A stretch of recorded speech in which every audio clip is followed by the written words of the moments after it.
All right. Well, it is 10 o'clock, so let's go ahead and get started. First of all, welcome to our very last webinar in our CAS series, where we're going to talk about everything that we've talked about for the last 5 episodes and kind of combine them all and what does it really all mean. We're going to get to the panelists in just a minute. Here we go. So it's Brenda and myself as normal.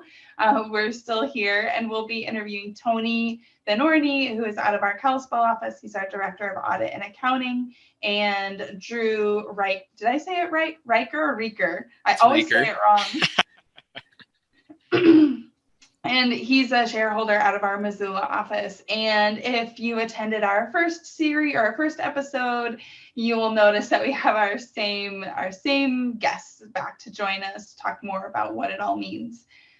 We do have a couple different housekeeping notes. One of them is that this is being recorded, so you can watch it on our website in the future. All of the slides will also be included in that as well. And then we have our disclaimer here. Tech always is improving and moving beyond what we currently know it's doing now. So we'll talk about a few different technology pieces in this episode, but those things can change. So we try to keep it as up to date as possible, but just know if you are watching this in the future that technology changes. So getting started, what does this all add up to? As you all know, we talked first about why we should look at our tech stack. We talked about QuickBooks Online, QuickBooks Desktop, payroll, different third-party applications. And throughout all of the episodes, we've tried to ask the question of why. Why should we be looking at all of these things? And I think this episode specifically talks about that reason. It really expands on that why and what we can do. When you have your tech stack and your processes running as efficiently as possible and your employee engagement is really high, it gives you as the business owner or the decision maker more time to focus on what it all tells you. What do the numbers say? What does the non-financial data say? You can help prepare yourself for the future. You can set some goals. And just like we've talked about choosing the right tools, we like to think that here at JCCS, we've developed into the right kind of people that can help you analyze and interpret your data. So over the next 30 to 45 minutes, Tony and Drew are going to help us discuss how we've developed that expertise and how we use data to help make decisions and look towards the future. So before we go on to the next slide, I'd like to ask both Tony and Drew to give us an example of how they've seen our expertise at JCCS as a firm grow. Tony, would you like to go first? Certainly. So I think, I've thought about this a little, and the best example is the level of sophistication that our conversations with our clients have evolved to. You go back, pre-technology, pre-real-time data, we discuss a lot of factors such as, revenue growth, gross profit, cost of goods sold, net income, operating income, taxable income, those things. And those are definitely good factors to keep your eye on, but really they're results. Okay. And now our conversations have evolved to, individual facets or data points in businesses that really drive those factors. We're looking at things such as efficiency of equipment utilization on a per unit basis. So we can dial down and look at those data points. We can look at labor efficiency and how that drives, profitability and gross margin, production downtime. All of those are good examples in the for-profit area. In the nonprofit industry, we can be looking at solicitations by geographic area, those type of things. So we can really dial in on profitability or success rates in nonprofits for their solicitation of donors. So really all of that is, leads to that access to data, real-time data, and just increases the level of sophistication of conversations we can have. Great. Drew, you have anything to add? Yeah, absolutely. Just, I guess, carrying off of Tony's comments, I completely agree that, we've had a big shift in our mindset from focusing on what, measuring those results to really focusing on what drives those outcomes. So taking that conversation to the next level is where I've seen our expertise, grow. And that's really finding ways to convert that conversation that we've been having with our clients into things that can be actually analyzed and monitored.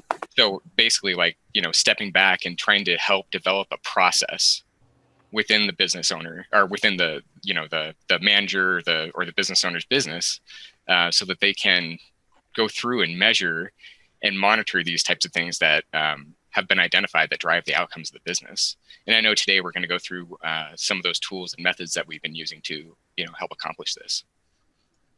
Great. Thanks, both of you. So now we're going to dive into a bit more of the specifics of what we can do with all of the data that we've collected using a bunch of different tools, a variety of systems. So Brenda's going to take us into our first section. Thanks, Erin. So a couple of the buzzwords that we're hearing a lot more lately are analytics and dashboarding. But what do those really mean? I know there's a lot of business owners out there that are still kind of questioning, what are the analytics? Do I really care about them? What does it mean for my business? It's more important now than ever for business owners to really take a step back and take a look at the business as a whole. And so let's start off by talking about analytics. Drew, can you jump in and tell us a little bit about what that means to you? Yeah, you bet. Absolutely. So analytics, taking analytics first, before we're going to get into dashboarding, analytics is really, to me, it's just a fancy word to describe like a thoughtful process to answer specific business questions, and a process that we can use to also forecast possible future scenarios. Going through some examples of what analytics are, there's so many categories that you could classify them within, but I'm going to go over just 4 big picture categories. One area is, common sizing our financial statements. Another area is trend analysis. Also, we have ratio analysis. And finally, the fourth is non-financial analysis. So let me just go through a couple of those just to give you examples. We could spend probably all day on these 4 areas. So we're just going to, like I said, just go through a couple examples. Taking common size financial statements first, common size and trend analysis, both of those are probably something that all business owners do with their financial statements, maybe in just different ways. So when I say common sizing financial statements, that's where you see a financial statement where maybe total assets are shown, or excuse me, assets are shown as a percent of total assets, or like revenues are shown and expenses are shown as a percent of like total net income, or excuse me, total revenues. So those types of things, really what we're doing is we're getting away from the raw numbers and we're putting your financial information into a format that allows us to compare it with industry benchmarks or even peers, or even companies of different scale, because we're taking out the numbers and we're looking more at relationships within your income statement and relationships within your balance sheet. Moving from that to what we call that horizontal analysis, or that trend analysis, we're kind of doing a similar thing, but taking your financial statements and plotting them horizontally, like based on a time frame. And that could be over years, months, weeks, whatever it is. But by doing that, a lot of times we can see movements in our data to help us predict future events. Like, for example, if you're a business owner who's lucky enough to have a lot of construction outside of your business, maybe it's one of those things where you had construction in 2005 and all of a sudden the city you're in is planning for construction next year in the same street. By using the data from 2005, you might be able to see how that has impacted your business, so you can make a plan for when construction starts this year. So moving away from those are really some of the popular things that we've seen. But after that, we can get into a little bit more detail on some things that maybe aren't so, I guess, clear in your financial statements. And those are where we kind of use the ratio analysis. Ratio analysis is probably one of the most popular areas that we hear about, because it's where we hear a lot of those catchwords or those acronyms come from, like return on equity and return on investment, or your inventory turnover and things like that. Those analysis can be very powerful for your business. But I think one of the keys, and I'll get to it in a second, is finding the right ones, because the last thing we want to do is get into a situation where we have so many ratios that we can calculate, because you can calculate thousands of ratios based on your financial information. But we want to boil that down to the ones that really make a difference in your business. Now, moving away from ratio analysis, the last area that I just wanted to talk about is non-financial analysis and non-financial analytics. Now, non-financial data can be some of the most powerful in your company. It's really, I think, it's all about being creative and thoughtful about what drives your business activity. Whether it's a business-wide activity or something that's specific to a product or a service or even a customer, but thinking about the information that really sheds light on what drives the positive outcomes in your business or even the negative outcomes in your business. Even though I say non-financial analytics and ratios, a lot of times we do pair this with financial information, and that really kind of shows us the relationship between this non-financial activity and how it relates to our financial statements and really what how we're paying our bills in the future. So some things that I'm talking about for non-financial analysis might be like customer or company reputation, reputation management, like with ratings on sites like Google and Yelp. You might have customer satisfaction surveys. Also things like customer retention, measuring the portion of customers who remain customers year after year. So you could go on and on about, kind of the non-financial information and what drives your business, whether it be about the company itself, your customers, or even your employees, like employee productivity. So stepping back, after we get through some of those examples, the real goal of data analytics is to shape our business strategy through reliable, factual insight, so we can get away from that intuition, to help us run our business. Now, so that is the next step, really, in my mind, is deciding the types of analytics that you're going to use for your business. And I mentioned intuition. Intuition can be a great place to start, because oftentimes, as a business owner or a business manager, those things that intuitively about your business, it's in your gut. A lot of times, that intuition can be converted into an analytical tool that you can use to really base decisions on real information. And also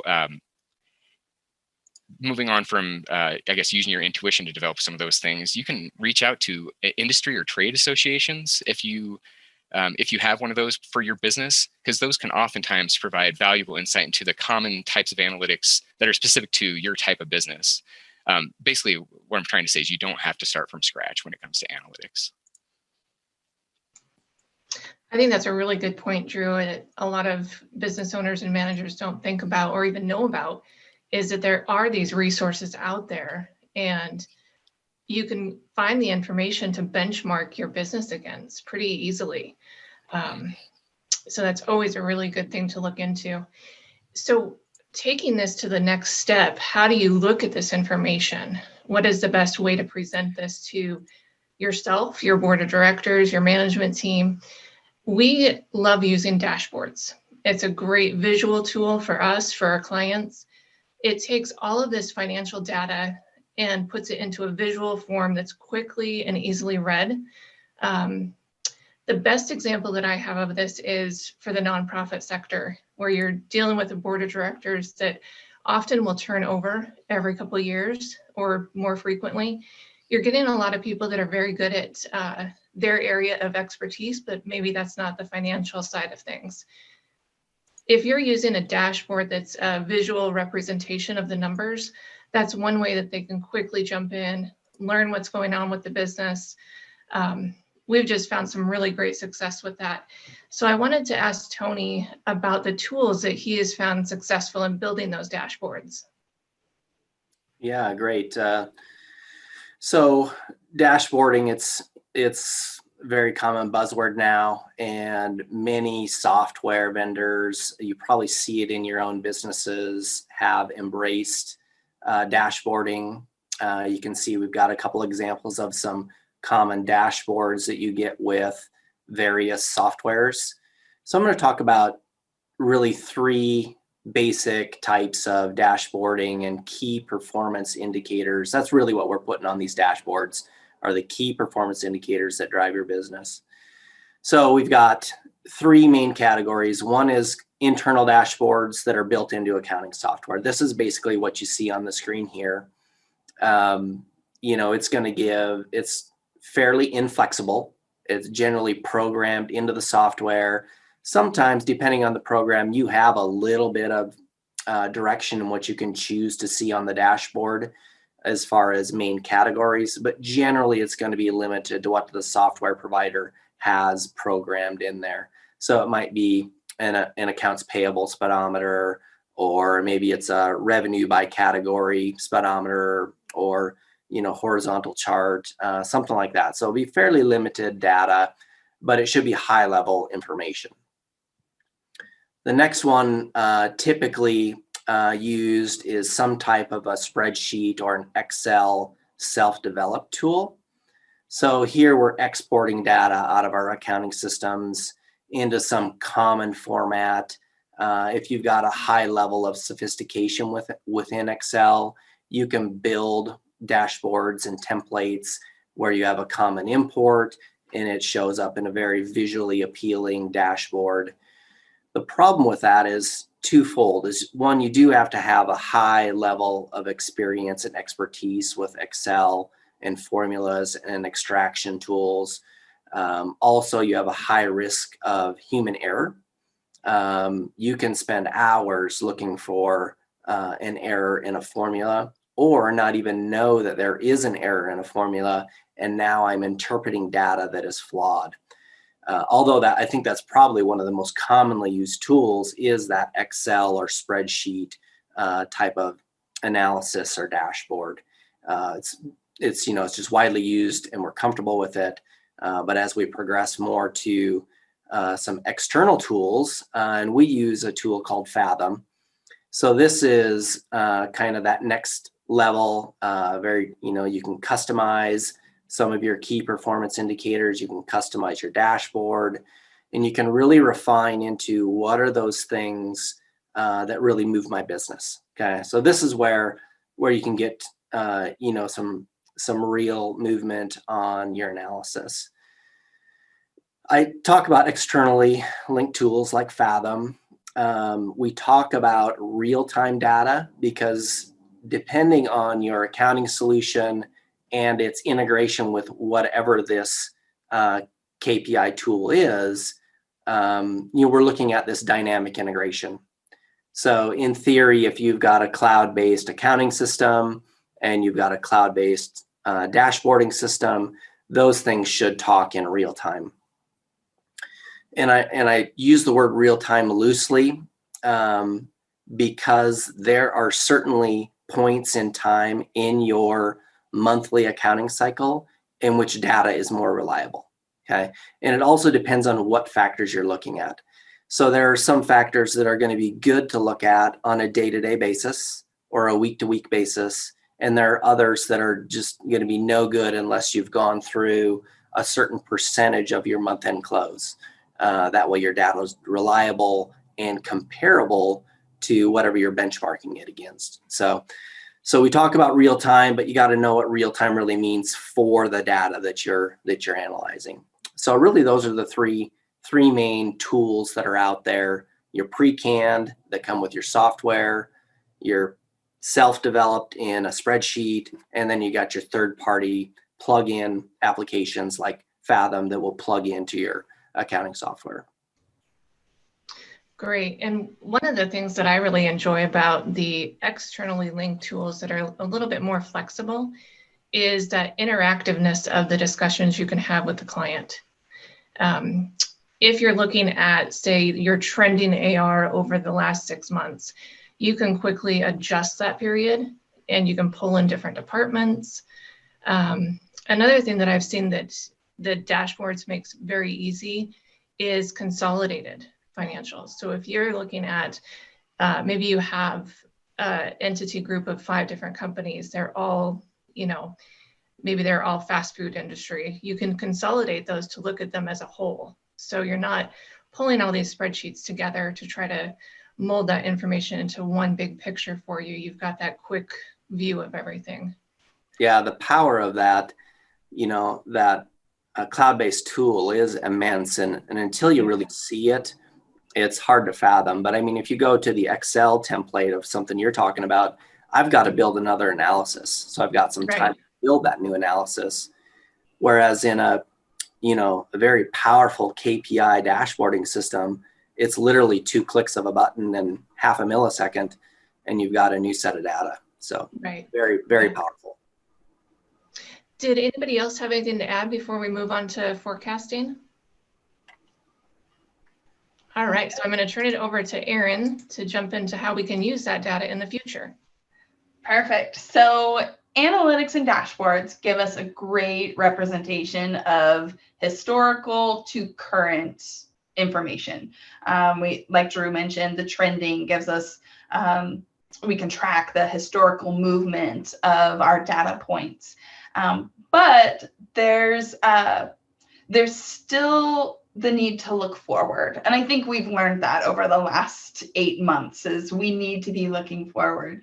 The analytics and dashboarding, great for identifying current issues, successes, things that need to change, but still looking at historical, we need to be looking beyond. So one question that I get fairly frequently, and I think this comes from how the 2 things are set up in the most popularly used accounting software, QuickBooks.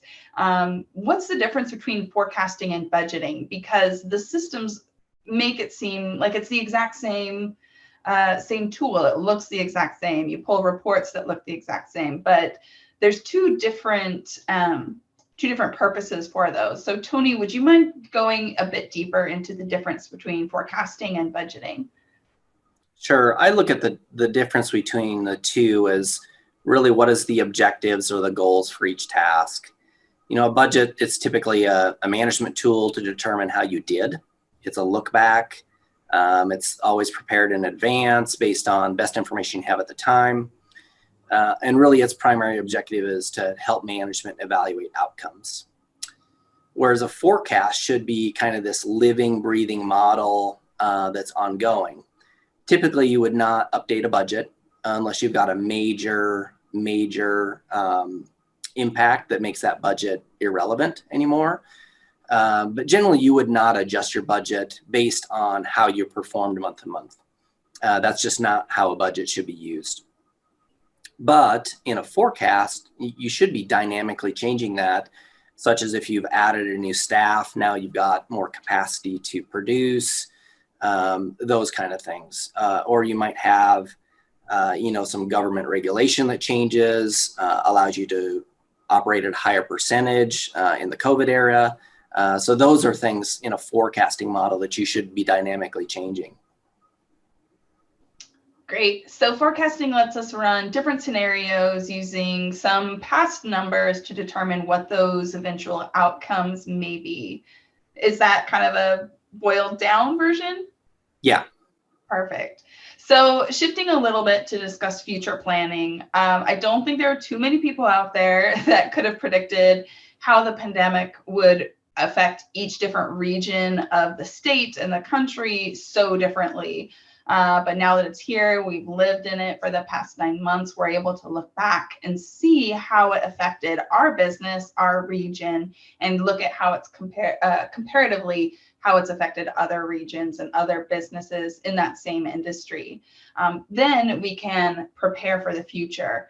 It's also prompted us to ask a lot more questions of our businesses. I know that in conversations that we've had with clients, we're now looking at the number of vendors that they're buying product from. If they have one vendor and that one supply chain collapses, what happens? Do they then not have any product to sell, which then halts revenue? So it definitely has triggered us to ask some more questions specifically regarding what would happen if you have your one vendor or your one customer and all of a sudden they're not there anymore. It also prompts us to talk about technology. If your computer crashed how would you keep going? This is one of those benefits of working with cloud software is that it's fine. You just have to get a new computer or a laptop. You can access it anywhere. But if you are relying on one piece of technology and that crashes, what's the next step? So obviously the pandemic is an obvious answer when we're looking at an example of external forces affecting businesses. But what are some other issues that you've seen come up, Drew and Tony, as you're looking at future planning? Tony, you want to hop in there? Sure. So, future planning, I think one of the biggest factors that we've seen is kind of this generational turnover in labor force and even in the ownership of small businesses. And we see that kind of a shift from the mindset of working in your business to then now being open-minded to applying some technology to help accelerate that process. So with that generational turnover, like the transfer of ownership from a parent down to the sons or the daughters, that son and daughter, that generationally, they're just more open-minded to saying, okay, well, let's apply some technology to the back office processes, and then we can go out and just work on the business at a greater level. Fantastic. Drew? Yeah, some of the things that I've seen, and of course, I don't want to pass over things that are obvious and affect us kind of on an ongoing basis, like taxes. Taxes are a huge external factor for a lot of businesses, and when we have changes in the tax code or tax rates, that's just an opportunity for us to plan around them, but it's planning for the future. And if we can get ahead of those changes, usually we can drive our business's activity or our behavior, or even things like planning on when we're going to purchase equipment, for example. But we can plan those transactions so that they can benefit us, in the best light.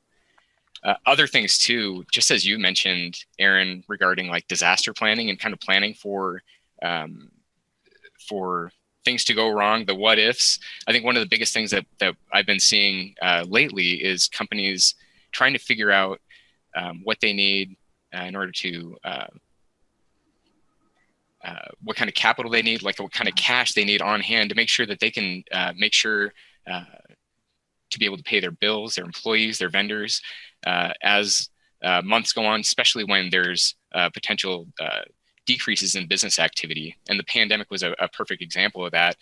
But other things could be, I'd mentioned issues that are out of your control, like whether or not there's construction outside your business and you're a retail business and, it's tough to get customers to your door. Knowing when things are going to happen like that, to be able to plan for them allows you to really, shift your activity and how you're going to respond. And even, taking it away from some of these external forces necessarily, but other areas that we've seen really good success in forecasting for future events is with just planning for activities like businesses that are expanding their facilities or opening a new location. Just an example of that, we had a client who was doing such an expansion, and they took the time to sit down and really forecast, like literally put themselves into the driver's seat of that business in the future with the new facility in place. And they sit there and they go through an exercise of thinking about all the different costs, all the different types of equipment that they're going to need because they're going to have maybe more employees, or they're going to be offering new programs or services, and plotting out all those things that they're going to need to make sure that when that facility is open, they can operate in a way that meets their expectations for what success is going to look like. But by going through that, what they do is they find a lot of these hidden things that pop up. And when when these hidden things pop up, all of a sudden you can make a plan for them, and then they don't become surprises when you actually break ground to open that new facility. That's a great example. I think another example that I've seen recently of that future planning is specifically related to what Brenda was mentioning about nonprofits and setting up processes that help your oncoming board members. it's really important to have the right tools in place, the right processes in place, so that you can do the kind of forecasting that you're talking about, Drew. I know with a nonprofit we're working with right now, we're debating whether we should go out and buy land or if we should do a big renovation on a building. And we really need to be able to analyze that information and put ourselves in the seat of, okay, this is what we did. Now what's our next step? What do we need to do to make sure that we're running properly and servicing the community the way that we intend? I think another aspect is also something that we talk about all the time inside the firm is the hit by the bus theory. You want to set up everything in your processes in a way that someone could come in after you and fully understand. And that's part of that succession planning as well, and making sure that board members don't have to try to interpret these totally complicated processes to make decisions. Super important to make sure that the people coming behind you can be successful in the future, and it'll just help you in the end. So we'll discuss the future again in a few slides. Anyone else have anything to mention on the forecasting and budgeting? Perfect. So Brenda's going to take us into the next slide where we're going to talk about building partnerships with advisors to help you move the needle forward on success or dealing with issues or any of the above. Take it away, Brenda. All right, thanks, Erin. So throughout this whole webinar series, we've talked a lot about the different tools that can get us to the point of being able to do that forecasting and looking ahead. A lot of these tools make it easier for a business owner or a manager to look at the data. QuickBooks Online, as an example, they've got some built-in dashboards that you can look at. It makes it easier for you to look at it, but do you really know what you're looking at? And do you really know how to use that information to move your business forward? And if you're finding yourself questioning what you're doing with that information, that's usually a pretty good time to reach out for a business advisor. It's that partnership that you build with an advisor is so important. Oftentimes it's really great to pull in a third party to give you an objective view of your business and your processes. And they can really show you areas to look at a little bit deeper, things to change. Oftentimes, maybe they don't have that expertise in your business, but they have worked with other clients in your specialty as well. So they're able to pull on their experience of working with other clients to give you some advice to move you along as well. I think that Drew's example there of that business owner that was in the expansion mode is a great example of definitely you want to pull somebody in at that point. You want that advisor and that outside pair of eyes to look at things with you. But I know that that's not the only time. There's a lot of different times when you do need to pull in that advisor. So I really wanted to kind of pick Drew and Tony's brain on what is the best time to partner with an advisor and what does it look like to be successful with that partnership? Yeah, I can start with that, and I'm going to take your question maybe in a little bit different direction, but hopefully I address what you're looking to get answered. For me, it's a mindset issue. So the business owner really needs to have the appropriate mindset when they're going into that advisory relationship. So one, they have to be at a point where they're willing to do something a little different, look at, really be creative and open-minded in looking at different sets of data and driving their business, and also perhaps relinquishing a little bit of control in the back office side of things. They also need to look at it from the standpoint of this relationship is not a cost. So if they're looking at this only as overhead, I'm going to pay more for some advisory services, then that's really the wrong mindset, because they need to look at the opportunity side and really have the correct mindset when they go into that. And I think once they're at that point where, I've maximized what I can do personally in achieving success in my business, and now I'm ready to bring in someone else to help me take the next step, then that's the appropriate time to make that relationship. I think that's a really important point to make. That mindset is huge.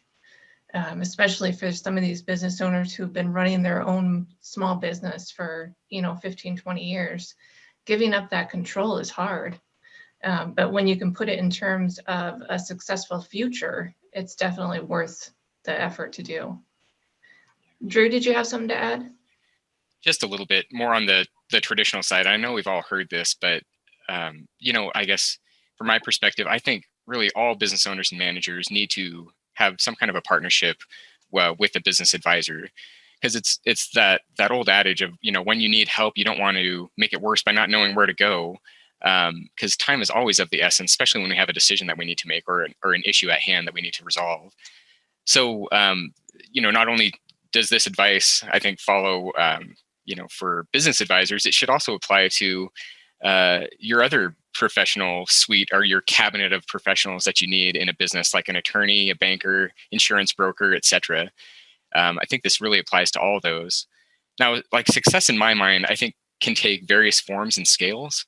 I have some clients where we're involved on a monthly basis doing financial analysis and dashboards and everything. On the other hand, I have clients where maybe we touch base once or twice a year, or when something comes up, to have a conversation over the phone. It just depends on the complexities and the really the level of activity that's going on in those businesses. But I find success in these situations because, to me, these business owners are comfortable at the root having these conversations with the advisor, which is all driven by trust. That's why I think really it's important to start a relationship, no matter where you are in your business, but start a relationship early so you can start building that trust and that rapport with your advisor. Yeah, that's a really good point, Drew. Trust is such a huge factor. Erin, did you have something to add? I think both Tony and Drew hit it right on the head for me. All right. Well, a lot of this is also just having that advisor to hold you accountable, accountable to how your business is doing and accountable to your goals for the future. And so we're going to move over to Erin, where she's going to talk a little bit more about those goals. So I did mention earlier we were going to come back to future planning and looking at the future. And like Brenda said, when you're looking to implement goals or set goals or even just have that beginning conversation, having an external person to keep you accountable can be key to actually meeting those goals. While the development of the goals may come with something that you want to do in the business, having someone being able to track how you're getting there, give you smaller steps on to get to that grand goal can be incredibly helpful. I know I personally, when I make personal goals, I have different people that I ask to help keep me accountable. In fact, Tony and Brenda are two of my people that I hope keep me accountable to my goals. And they help me just talk through it. How do I get to that goal? I've set it. Now, what do I do? And both of them give me that great feedback. So that can be applied definitely to your business. Having someone guide you, hold your hand, give you those smaller steps to get to that big goal that you want to do, break it off into smaller chunks that are a little bit easier to get through. So without someone to hold you accountable, it's really easy to push off making changes or even reaching those goals because you're going to wait until you have more time. I know I do that. I'm going to set this goal, but I keep moving that date that the goal is due on because I'll do it in the future when I have more time. Now, when I get Brenda and Tony involved, it's like, oh no, I have someone that I actually have to answer to. So can Drew, Tony, and Brenda too, would you guys be willing to talk about goals a little bit, why we should set them? When is it not beneficial to set goals? Drew, you want to go first? Yeah, for sure. Goal setting, in my mind, is just another way of setting priorities, setting direction for you and your business. And a good analogy, and I don't know how many of you are people who like to hike out in the woods, but that analogy or that issue you might have when you are hiking in the woods and you start getting lost, and all of a sudden you start running in a circle. I feel like that's the danger that a business can run into if they don't set priorities and goals, because you don't have a path, you don't have a plan, and what you can run into is this loop of like the status quo, where you just do the status quo, you just do the same that you did last year and things, and you're not focusing on what your true goals are. You know, the things that you want for yourself professionally and for your business and for your employees. Those things can be great ways to focus your goals, your priorities that you want to reach, to attain, and to, like I said, really break that status quo. Now, when you set those priorities, I feel it can be really strong when it's set in a way that can be communicated to your employees, maybe even your customers and the public in general, because that gives you a lot. It gives a lot more context to your business, and a lot of times when your priorities or your goals are similar or like-minded with, you know, other members of the public, that really can drive popularity for your business, your services, your products. You know, another way I like to think about it is, you know, it's like traveling and deciding on the path you're going to take. Because when you're maybe doing a road trip and you're going across the country, there's so many ways you can go. But taking time to sit down and think about what we want to get out of this trip, you know, what we want our future, our desirable outcomes to be, that'll help you plan the route you're going to take and the cities that you're going to stop in.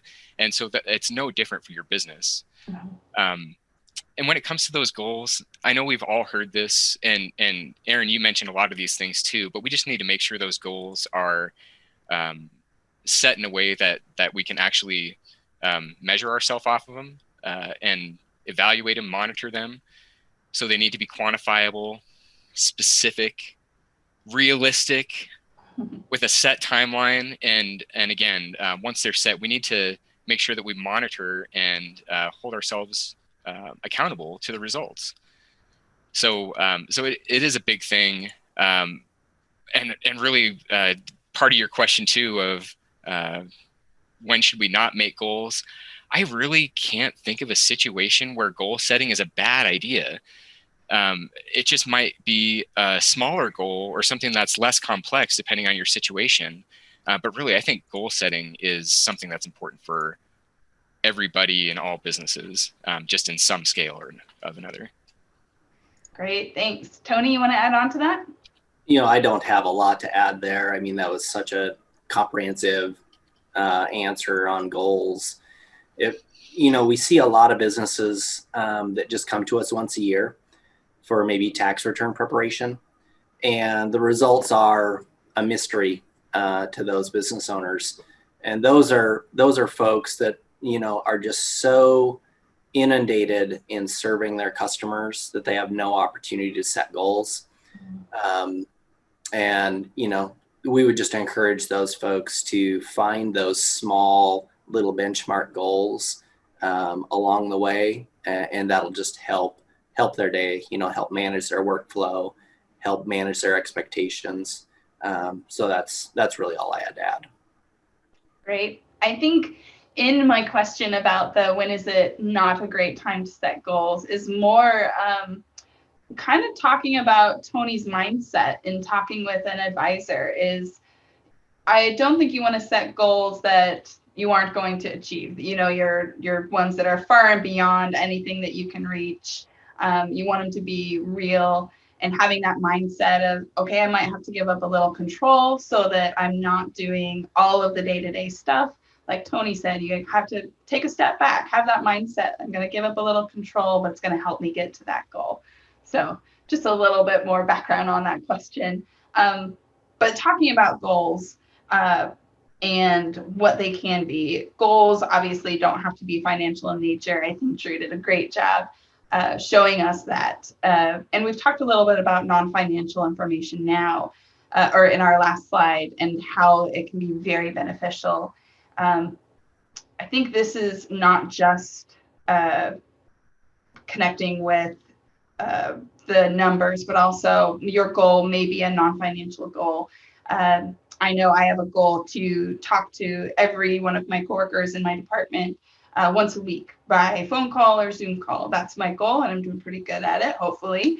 But I want to also be able to track that and correlate it to some financial information. Hopefully, employee engagement's high, and so we're able to produce more because people are feeling more engaged. So being able to do that, we can make some really impressive insights.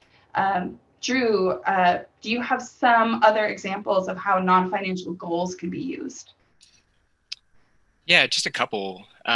It's just non-financial goals can be so powerful because oftentimes it can give us insight into some of those external forces that help shape our business. Other than how much our utilities are, how much our markup is on our products or services. I think the key is to kind of think back and when you're identifying areas of your business that you do want to track in terms of like non-financial goals, whether it be information about your company as a whole, like company image, or whether it's revenue per customer, or things like the productivity of your employees. I think when you identify the area that you want to focus on, that's when we need to step back and think about how can we observe this, how can we measure it, and capture that non-financial data in a way that we can actually monitor these results and plot, our non-financial results against things like you were talking about, employee productivity versus, versus I guess their the actual revenue per employee or something like that. So I think that's where the key is, to really kind of step back and think about, when we identify some of these things that we want to measure, how can we absolutely observe and measure and capture that data? I did mention a couple of the actual tools that we've seen, and some of these are more popular and things that we've mentioned earlier in the presentation. But it can be things like, if you want to increase the positive image of your company, or make you top of mind when somebody, like, for example, Googles you. Well, that might be a reputation management issue where you need to manage your presence on Google or Yelp or things like that. Non-financial, but something that you can measure, observe, and then compare against other financial data. Other things, I mentioned increased revenue per customer. That might be done with some customer satisfaction surveys, or even customer retention rates, where you're measuring the portion of customers who remain customers, year after year. Yeah. And then finally, we did mention employees, and for most businesses, employees are extremely critical. But things like revenue per employee, retention rates, or even employee satisfaction surveys can be great ways to measure some non-financial performance within your business, and those things that really drive the activity of your business. Great. Tony, do you have some things to add? Just not a whole lot, but I mean, really just take a step back. And if you're listening to this, think about the level of sophistication that you're getting to here in really moving businesses forward. So you got to think out of the box. And you might need some help in doing that brainstorming and really looking at what are those items that I can track and that actually do have an impact on my business. A couple others that come to mind are advertising dollars. Is there a way that you can target where you're spending your advertising dollars to really impact a sale? Is there a way to monitor that? And there are a lot, especially in the digital era. If you're doing a media campaign or social media, you can track clicks and purchases from there, or website visits, those kind of things. So, but really just looking at the level of sophistication when you're ready to take that step. And that's really what's going to propel your business. So. Fantastic. Brenda, did you have anything you wanted to add, or should we go on to questions? No, I'm good. Fantastic. So we've covered a lot of stuff, and normally we do our final thoughts and then questions, but we're at about 10:50. So it looks like we have one question here, and then we'll do final thoughts and wrap up. So our one question is, in regard to discussions, do you have a list of things that you can cover with a client, analytics, KPIs, et cetera, based on their industry, if they want to start learning more about their business, but don't yet know exactly what they want to measure, don't have exact analytics they want to measure or KPIs that they want to start tracking. Who would like to take that one? I'd be happy to start. Go for it. Yeah, we absolutely do. One of the things that we'd probably start with is whether you're, for example, I guess one thing that I would do is if you're a current client or maybe somebody coming to us brand new, I think the first thing that we would do is try to get information on your business. And then what we would then, that would help us really figure out the scale of your business, the kind of what's going on, which helps us apply the next step of the types of analysis that would be really beneficial for you. Now, we do have a lot of things that we can fall back on, as I mentioned, like the trade associations or information from there's certain companies out there that have a lot of industry benchmarking data out there that we can use to then, because if your industry is really keen on measuring, certain types of analysis, they're probably useful for you as well, just maybe on a different scale. But making it specific to you, I think, is really important. So that's where we would go, not only with some of those set industry or trade association analytics, but really getting into your business and finding out what's gonna move your company forward. Fantastic. Tony, did you have some thoughts on that as well? Yeah, I'll just build on what Drew said. It's really about your business, absolutely. And I think the benefit that, we have at JCCS is our size and our resources. So not only do we have a ton of professionals that have probably seen similar businesses to what your business might be, we also have developed national resources with very large other large CPA firms that provide us the horsepower in items such as like international tax, valuation issues. There's a lot of horsepower that we can tap into relative to a particular business or an industry specific need to help cultivate that, brainstorming session of, what should I be looking at in my business? What are key KPIs that really impact me? So that's what I would add. Great. Brenda, anything else to add? Just adding on to Tony's comments, even if the professional that you're working with at JCCS doesn't have your industry knowledge, chances are one of our teammates does. So that's the other benefit, as well as with our size. So you stole mine from me, Brenda. That's exactly what I was going to say. We've got a great staff and a lot of people with industry specific expertise. And bringing in yet another pair of eyes to look at you as a business and where you want to go can, the more eyes, the more trusted eyes, I'll say, the better, because everyone has a different perspective.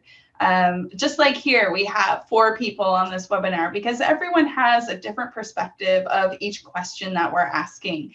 That's why we brought in other people on the other webinars, because we want to really use that expertise that we have and also get more pairs of eyes on it, because everyone does have their own viewpoint, their own expertise, their own knowledge, and can always add something different to the conversation. So Brenda, how dare you steal it? But that is the only question we had. Anyone else have anything they want to do, or should we move on to final thoughts? All right, final thoughts. Drew, why don't you go first? Oh, my final thoughts. I think it's kind of harkens back to that episode 1. I just can't stress it enough to start somewhere with the goal setting and your financial analysis to help you meet those goals. By developing a process, a mindset, the culture within your company of setting goals and using data to analyze your company's activity. I think that's one of the critical things for me. When you have that framework built, it allows you to build upon it, adding new analytics or doing different things. But when you have that framework, that really allows you to, I guess, jumpstart your next steps. Fantastic. Brenda, you are next. Well, I would just remind everybody to celebrate the little wins. A lot of stuff that we've talked about, they're pretty significant changes and they require a lot of work. So use those little successes along the way to propel you forward. I'm going to take it back to Drew's example of hiking in the woods. I know I'm always like, okay, I'm going to make it to the next bend and then we're going to turn around. And you get to the next bend, you're like, oh man, I made it this far. I'm going to keep on going. So just, it's a good reminder to celebrate the wins along the way. Great. Tony?